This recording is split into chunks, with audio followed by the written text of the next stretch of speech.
Assalamualaikum warahmatullahi wabarakatuh. Kembali lagi bersama saya Muhammad Sadam Ferdiansyah, mahasiswa Teknik Industri Universitas Pancasila.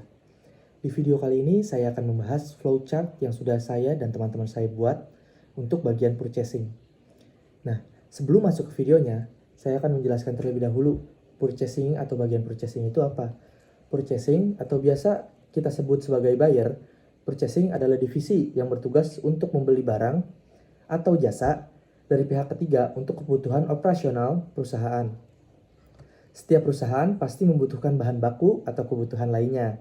Purchasing bertugas membeli barang atau jasa yang dibutuhkan oleh divisi lain. Rata-rata setiap perusahaan menghabiskan hingga 70% pendapatannya untuk melakukan pembelian, apalagi perusahaan manufaktur atau yang berkaitan dengan memproduksi barang.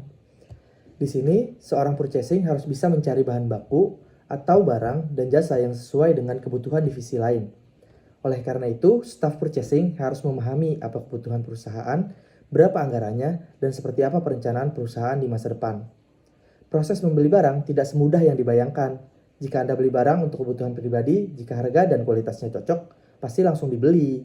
Namun, tim purchasing harus bisa mencari produk dan jasa yang paling cocok dengan harga terbaik. Adapun alur kerja dari bagian purchasing, yang pertama adalah melakukan perencanaan. Perencanaan sebelum melakukan pembelian, maka purchasing harus dapat bersama divisi terkait untuk melakukan perencanaan. Tim buyer harus mengetahui apa yang dibutuhkan dan jadi kebutuhan bisnis. Bersama dengan pemilik perusahaan, tim purchasing membuat keputusan bersama apakah akan melakukan pembelian atau melakukan penyewaan. Setelah itu, memilih supplier yang tepat. Yang ketiga, melakukan penawaran dan negosiasi. Nah, adapun tugas-tugas purchasing, menyusun daftar pengadaan barang dan jasa di perusahaan, kategorisasi pembelian barang atau jasa, beli putus, use in time, atau langganan. Membeli persetujuan untuk proses pembelian ke manajemen, melakukan analisa total cost of ownership atau TCO, menyusun daftar supplier potensial untuk barang dan jasa yang dibutuhkan, menghubungi supplier untuk mendapat penawaran harga atau quotation, menganalisa penawaran yang diberikan supplier, memilih penawaran yang paling menguntungkan untuk bisnis, melakukan negosiasi harga, fitur, serta biaya dan waktu pengiriman dari supplier, membuat dan kirim dokumen pemesanan atau purchase order ke supplier, melacak pengiriman dan mengecek kualitas barang atau jasa sesuai kontrak, menyimpan semua dokumen terkait pengadaan, berkoordinasi dengan tim gudang untuk menyimpan barang pesanan, berkoordinasi dengan finance untuk melakukan pembayaran, melakukan evaluasi atas proses pembelian dan kinerja supplier. Kurang lebihnya seperti itu. Maka dari itu mari kita mulai masuk ke videonya untuk membahas flowchart-nya teman-teman. Baik, mari kita mulai videonya. Kita mulai dari pendaftaran item. Di sini kita login untuk pendaftaran itemnya atau pendaftaran barangnya, data barang, tambah barang. Nah, apa sih yang perlu diinput dalam pendaftaran item atau pendaftaran barang ini? Yang pertama, input ID barang, kemudian nama barang, mereknya, deskripsi barang, ukuran barang, stok barang, harga barang, serta gambar barang. Kita simpan dan kita tambah barang. Kemudian, jika kita membutuhkan atau ingin menginput lagi, kita input kembali. Jika tidak, maka sudah selesai. Jika iya, maka kita harus menginput lagi data-data seperti input ID, nama barang, merek, deskripsi, ukuran, stok, harga, hingga gambar barang. Di proses yang kedua, yaitu ada RFQ atau Request for Quotation. Di sini ada RFQ untuk insight-nya, yaitu Quotation, Purchase Order, Purchase Group. Kemudian ada Collective Number atau nomor dokumen yang akan dibuat. Nah, di sini kita berikan contoh materialnya adalah Erlenmeyer 250 mili dengan kuantitas 100 dan deadline-nya tanggal 7 April 2023. Untuk item detail sendiri adalah equipment-nya sendiri adalah Erlenmeyer, size atau ukurannya 250 mili dan mereknya adalah Pyrex. Kemudian ada vendor numbers of data for one time vendor jika itu hanya satu kali pembelian atau just in time saja. Dan di sini ada RFQ untuk bagian ke bagian lain.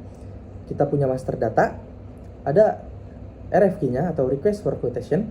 Nah, di sini ada 3 vendor. Vendor A atau PTA, vendor B atau PTB, dan vendor C atau PTC dengan harga satuan Erlenmeyer masing-masing yang bisa teman-teman lihat di video. Kemudian masuk quotation-nya. Jika oke akan purchase order, namun jika tidak oke akan mendapat rejection letter. Nah, ini adalah contoh form untuk RFQ. Seperti ini, teman-teman. Nah, kemudian selanjutnya ada PR atau purchase request, ada purchase process, need for goods atau kebutuhan akan barang atau jasa dan lain sebagainya. Kemudian create requisition atau requisitioner. Kemudian complete purchase requisition form. Jadi mengisi form yang sudah diisi sudah selesai dan butuh approval. Jika belum di-approve, maka purchase requisition harus diedit dan di-submit. Namun jika sudah oke, maka kita bisa berikan kepada purchase order atau ke bagian purchase order. Nah, ini ada contoh untuk formulir purchase request seperti ini, teman-teman. Kemudian kita masuk ke bagian PO atau purchase order. Nah, di purchase order ini kita mengajukan RFQ ke vendor PTA, PTB, dan PTC. Nah, di sini juga ada data form purchase request atau data RFQ tadi. Item detailsnya adalah Erlenmeyer dengan quantity 100 dan size-nya 250 ml dengan merek Pyrex. Vendor yang dipilih oleh teman-teman saya adalah vendor A atau PTA karena mendapatkan keuntungan seperti ini. Data pembeliannya sudah terkumpul, kemudian mengajukan persetujuan data pembelian ke manajer. Kemudian manajer melakukan review pengajuan purchasing data. Jika purchase data tidak di-approval, maka harus ada yang dikoreksi di sini, teman-teman. Namun, jika purchase data diterima, maka penyerahan dokumen order kepada vendor. Nah, ini adalah contoh formulir untuk purchase order, teman-teman. Nah, selanjutnya kita masuk ke supplier atau vendor, kemudian receiving, purchasing, dan juga user. Karena 4 ini langsung menyatu, teman-teman. Nah, supplier ini mengirimkan barang pesanan, kemudian ada delivery order. Di bagian receiving, diperiksalah spesifikasi Erlenmeyer tersebut. Jika tidak oke, maka akan ada reject. Dan bagian purchasing juga harus memberikan konfirmasi kepada user. Jika ditolak, maka tetap akan reject. Namun jika sudah oke, maka bagian user dan juga bagian receiving harus memeriksa quantity Erlenmeyer. Dan jika oke, maka cetak RS sesuai dengan Erlenmeyer yang diterima. Jika tidak, maka PO parsial sesuai Erlenmeyer yang datang. Dan ujung-ujungnya akan cetak RS sesuai Erlenmeyer yang diterima. Kemudian buat DO1 dokumennya juga, RS-nya 4 kali. Nah, ini adalah laporan penerimaan barang atau formulir penerimaan barangnya, teman-teman. Seperti ini. Nah, kemudian kita akan masuk ke vendor bill. Vendor bill processing, pull vendor invoice from stock, match invoice to approve purchase order. Jadi di sini harus kita periksa, kita matching, apakah sudah matching. Kalau sudah matching, maka bisa dilanjutkan hingga ke forward invoice to account payable clerk to processing. Namun jika belum, maka harus konsultasi kepada manajer dan melakukan investigasi. Dan jika sudah melakukan investigasi dan juga belum oke, maka kontak vendor to notify untuk memberitahu, maka pembeliannya juga di hold gitu, teman-teman. Kemudian kita masuk ke account finance, manager departemen, dan accounting finance. Di sini startnya dari accounting finance, menerima dan mereview invoice dari vendor A atau PTA. Kemudian accounting akan mengajukan invoice kepada PTA dan memberikan vendor bill. Di sini mengajukan permintaan dana kepada manajer dan manajer harus mereview dan memberikan APR atau approval payment request. Jika approval payment request disetujui, maka dapat langsung mengajukan APR, atau kalau ditolak maka harus ada data yang dikoreksi kembali.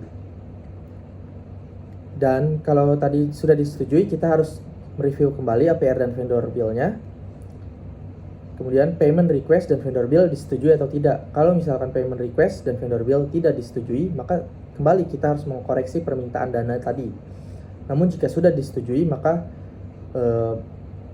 menyetujui memberikan APR-nya, kemudian pembayaran tagihan, kemudian melakukan konfirmasi telah melakukan pembayaran kepada vendor A atau PTA melalui email resmi. Nah, di sini ada contoh formulir untuk pembayaran atau vendor bill, teman-teman. Sini, seperti ini contohnya. Nah, sekian teman-teman video dari saya. Jika ada kesalahan atau kekurangan yang teman-teman ingin koreksi, maka teman-teman bisa koreksi di bawah di kolom komentar. Saya Muhammad Sadam Ferdiansyah pamit undur diri. Wassalamualaikum warahmatullahi wabarakatuh.